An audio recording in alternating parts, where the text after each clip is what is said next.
पेशावर की अदालत से हरीम शाह के खिलाफ मुकदमा दर्ज करने की दरख्वास्त खारिज किए जाने के बाद टिकटॉकर सुंदल खट्टक का कहना है कि हरीम शाह को धमकियों के नताइज जल्द मिल जाएंगे। हाल ही में हरीम शाह के खिलाफ सुंदल खट्टक ने दरख्वास्त दायर की थी, जिसमें दर्ज था कि वो इनके खिलाफ सोशल मीडिया पर मुनफी प्रोपेगेंडा कर रही हैं।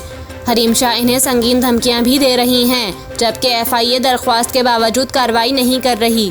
पेशावर की अदालत ने टिकटॉकर हरीम शाह के खिलाफ मुकदमा दर्ज करने की दरख्वास्त खारिज कर दी। हरीम शाह की जानिब से मिलने वाली धमकियों पर सुंदल खट्टक ने कहा कि हरीम शाह के इल्ज़ामात की पहले ही तरदीद कर चुकी हूँ। हरीम शाह की जानिब से मुझे संगीन धमकियाँ मिली हैं। हरीम शाह को धमकियों के नताइज जल्द मिल जाएंगे। मुझे सिक्योरिटी चाहिए। कर्क में सिक्योरिटी के लिए थाने गई थी।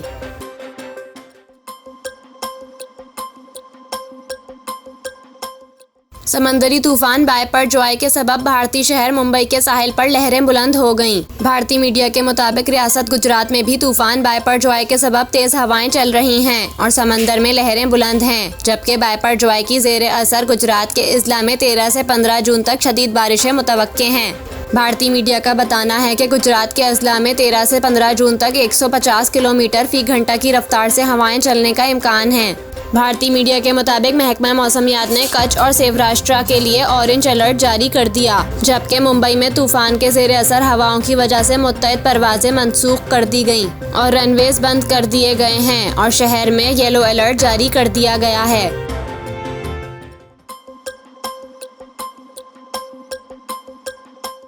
वज़ीर मुमलिकत बराए पेट्रोलियम मुसद्दिक मलिक का कहना है कि रूस से तेल की फराहमी तसलसल के साथ शुरू हो जाएगी तो कीमतों में फ़र्क आएगा।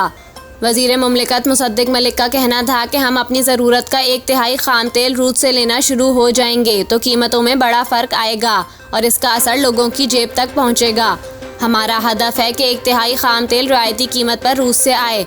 जब हम अपना हदफ हासिल कर लेंगे तो तेल रियायती कीमत पर होगा। असल कीमत इस वक्त नहीं बता सकता, ताहम इसका बहुत बड़ा फ़र्क आएगा और असर लोगों की जेब तक पहुँचेगा। वज़ीर मुमलिकत बराए पेट्रोलियम मुसद्दिक मलिक का कहना था कि अभी पहला जहाज़ आया है। हमारा हदफ है कि 1-1.5 महीने में तसलसल से रूसी तेल आना शुरू हो जाए। रूसी तेल की खरीदारी के हवाले से मुसद्दिक मलिक का कहना था कि अगर आप मुआहदों की पासदारी करें और शफाफियत रखें तो आलमी सतह पर कोई मसला नहीं होता। हमने कोशिश की है कि अवाम के लिए सस्ता तेल लेकर आएं। वज़ीर मुमलिकत बराए पेट्रोलियम का कहना था कि हमारा रूस के साथ अभी 1 लाख टन तेल की खरीदारी का मुआहदा हुआ है, जो कि 2 जहाज़ों में आना था। एक जहाज़ आ चुका है जिसकी तरसील आज शुरू हो जाएगी। दूसरा जहाज़ भी 1 हफ्ते में पहुँच जाएगा।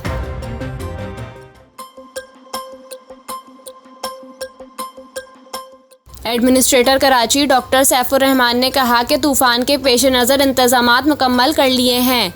एडमिनिस्ट्रेटर कराची सैफुर रहमान ने कहा कि तूफ़ान के पेश नज़र शहर से बिलबोर्ड्स हटाए जा रहे हैं। सुप्रीम कोर्ट ने भी शहर में बिलबोर्ड्स लगाने से मना किया है। उन्होंने कहा कि शहर में तेज़ बारिशें हुई तो सिस्टम फ़ाल हैं, अंडरपास को साफ़ किया जा रहा है और पंपिंग मशीनें भी मौजूद हैं। 17 ऐसे इलाकों में मशीनें पहुँचा दी हैं जहाँ बारिश के बाद परेशानी होती है। बल्दिया उज़्मा, फायर ब्रिगेड और म्यूनसिपल डिपार्टमेंट अलर्ट हैं। कोई भी ऐसी चीज़ होगी तो बहुत एहसन तरीके से निपटेंगे। एडमिनिस्ट्रेटर कराची ने कहा कि साइक्लोन एजेंसी सेंटर कायम कर दिए हैं। साहिल समंदर पर दिफा 144 का निफाज है, लेकिन हमारे लोग तूफ़ान की हाइट तक नापना चाहते हैं। हम आज तमाम जगहों पर बैनर्स लगा रहे हैं, लोगों को मीडिया के जरिए आगाही दे रहे हैं। कराची में तूफ़ान का स्लिम चांस है, लेकिन यह भी ख़तरनाक साबित हो सकता है। शहरी बिला वजह घरों से ना निकलें। हमने दरख्तों की भी ट्रिमिंग कर दी है। फिलहाल किसी आम तातील का कोई प्लान नहीं।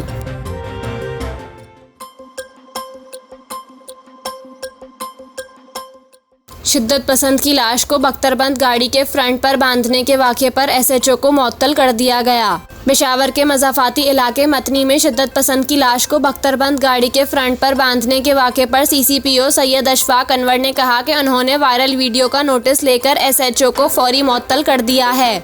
अशफाक अनवर का कहना था कि वाक़े की शफाफ तहकीकात के लिए SP सदर डिवीज़न मलिक हबीब को इंक्वायरी ऑफिसर मुकर्रर किया है।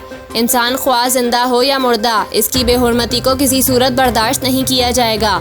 CCPO का कहना था कि खैबर पख्तूनख्वा पुलिस कानून के दायरे में रहकर दहशतगर्दी के खिलाफ जंग में हर अव्वल दस्ते का किरदार अदा करेगी। यह अमल SHO का ज़ाती फेल था जिस पर इसे मुअत्तल किया। खैबर पख्तूनख्वा पुलिस इंसानी हुकूक पर मुकम्मल यकीन रखती है।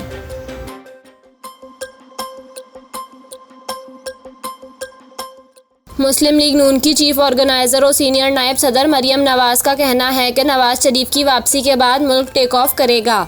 इतवार को शुजाबाद में जलसे से खिताब करते हुए मरियम नवाज ने चेयरमैन पीटीआई को तनकीद का निशाना बनाते हुए कहा कि 9 मई के मास्टरमाइंड ने सोचा कि वो अफवाज पाकिस्तान को झुका लेगा, मगर चाल उल्टी पड़ गई और अब वो 9 जून को यूट्यूब पर बैठकर इन्हीं से मुलाकातों की भीख और माफिया मांग रहा है।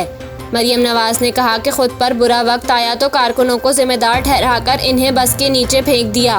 9 मई के सानिया से तकलीफ तो बहुत हुई, लेकिन अच्छा हुआ मुल्क का दुश्मन पहचाना गया। फितना और फसाद का चैप्टर खत्म हुआ, अब तरक्की का सफर शुरू होगा। मरियम नवाज ने कहा कि जो हाथ मुल्क तामीर करते हैं वो मुल्क में तोड़फोड़ नहीं करते, मुल्क तोड़फोड़ करने वालों को तोड़ देते हैं।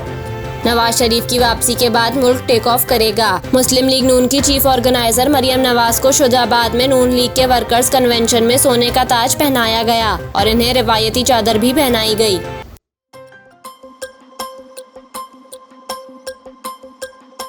बहरा अरब के मशरकी वसत में मौजूद समंदरी तूफान बायपरजॉय की शिद्दत बरकरार है। महकमा मौसमियात के मुताबिक कराची और हैदराबाद में 13 से 16 जून के दरमियान आंधी के साथ मूसलाधार बारिश का इम्कान है, जबकि टंडो मोहम्मद खान, टंडो अलायार और मीरपुर खास में भी बारिश हो सकती है। समंदरी तूफान कराची के साहिल से 690 किलोमीटर और ठट्टा के साहिल से 670 किलोमीटर दूर है। तूफान के मरकज़ और एतराफ़ में हवाओं की रफ्तार 180 से 200 किलोमीटर फी घंटा है। महकमा मौसमियात के मुताबिक समंदरी तूफान के मरकज़ के अतराफ समंदर में शदीद तुग़यानी है। समंदरी हवाएं 15 जून को ठट्टा के साहिल, केटी बंदर और भारतीय रियासत गुजरात को अबूर करेंगी। तूफान के दौरान केटी बंदर और इसके अतराफ समंदरी लहरें 8 से 12 फीट तक बुलंद हो सकती हैं। महकमा मौसमियात ने माहीगीरों को तूफान ख़त्म होने तक खुले समंदर में ना जाने की हिदायत कर दी।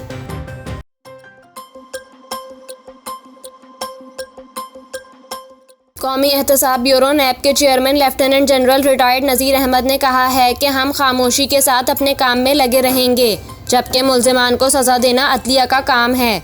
लाहौर में तकरीब से खिताब में चेयरमैन नैब ने कहा कि हम पहले नैब की और अपनी इस्लाह कर रहे हैं। कौम ने हमें जो जिम्मेदारी दी है इसको पूरा करेंगे। मुतासिरीन की मदद के लिए नई पॉलिसी बना रहे हैं।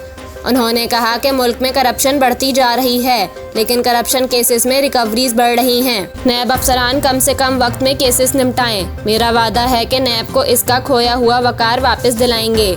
चेयरमैन नैब का कहना था कि हमारा असल मकसद करप्शन और वाइट कॉलर जुराइम का खात्मा है और इस ज़मन में हमारी कोशिशों के नताइज कुछ अरसे के बाद नजर आएंगे।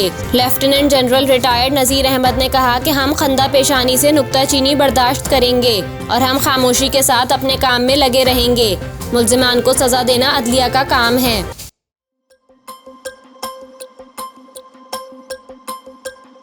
वज़ीर आज़म शहबाज शरीफ के मुशीर और जहांगीर तरीन ग्रुप के अहम रहनुमा ओन चौधरी ने सियासी जमात का नाम इस्तेहकाम पाकिस्तान पार्टी रखने से मुताल्लिक वजाहत की है।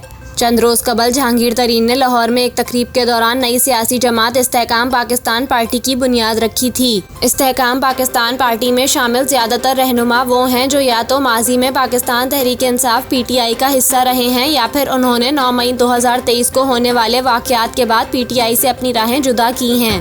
ओन चौधरी का कहना था जो पाकिस्तान के मौजूदा हालात हैं, बड़ी बदकिस्मती है कि मुल्क में पिछले कुछ महीनों से एक सियासी जमात की जानिब से बेयकीनी की सूरत हाल पैदा की जा रही है।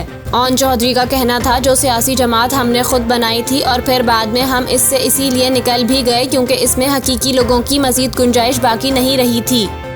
इनका कहना था हमारी सियासी जमात का नाम भी इसीलिए इस्तेहकाम पाकिस्तान पार्टी रखा गया क्योंकि हम पाकिस्तान में सियासी इस्तेहकाम चाहते हैं। बस कर दिया जाए अब इस नफरत की सियासत को और जिस तरह से गुज़िश्ता 1 साल में ज़ातियात और दुश्मनियों का माहौल बन गया है। सियासत में ऐसा पहले तो कभी नहीं देखा था। रहनुमा इस्तेहकाम पाकिस्तान पार्टी का मजीद कहना था अवामी मुकामात पर आप कैसे लोगों को बुरा भला कह सकते हैं। बच्चों और नौजवानों को ऐसा सिखा दिया गया है, ऐसा हमने कभी नहीं देखा था।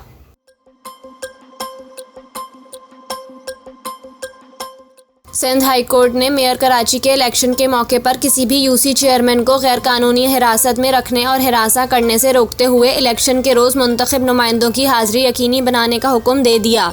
सिंध हाई कोर्ट में मेयर कराची का इलेक्शन मुलतवी कराने से मुतालिक तहरीक इंसाफ के UC चेयरमैन ज़ीशान आलम की दरख्वास्त पर समाअत हुई। एडवोकेट जनरल सिंध और इलेक्शन कमीशन के वकील अदालत में पेश हुए। दरख्वास्त में कहा गया कि सिंध पुलिस ने यूसी चेयरमैन को गैर कानूनी हिरासत में रखा और हिरासा कर रही है।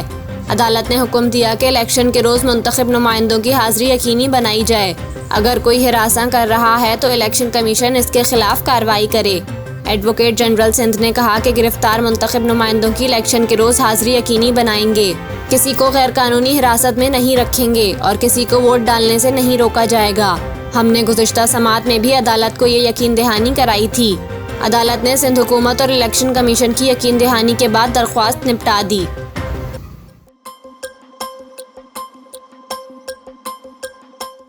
वफाकी तहकीकाती इदारे FIA ने टिकटॉकर संदल खटक को गिरफ्तार कर लिया। स्पेशल जज सेंट्रल इस्लामाबाद ने टिकटॉकर हरीम शाह की वीडियोस लीक केस की समाअत की, जिस दौरान मदई हरीम शाह और मुलजिमा संदल खटक अपने वकला के हमरा अदालत में पेश हुई। दौरान समाअत मुलजिमा संदल खटक ने मौक़िफ़ अपनाया कि मैंने हरीम शाह की वीडियो बनाई और ना लीक की। हरीम शाह की वीडियोस अभी लीक हुई, वो मुझे साल से तंग कर रही हैं। हरीम मुझे नाजेबा तस्वीर के जरिए ब्लैकमेल कर रही हैं। दौरान समाअत टिकटॉकर हरीम शाह ने वीडियोस और तस्वीर कमरा अदालत में दिखाई। इस पर प्रोसिक्यूटर ने अदालत में मौक़िफ़ इख्तियार किया कि टिकटॉक पर कश्मीर की आज़ादी के लिए वीडियोस नहीं डाली जाती। टिकटॉकर जो वीडियोस बनाते हैं सबको मालूम है। स्पेशल जज सेंट्रल आज़म खान ने दलाइल सुनने के बाद मुलजिमा संदल खटक की दरख्वास्त ज़मानत मुस्तरद कर दी, जिसके बाद इन्हें गिरफ्तार कर लिया गया।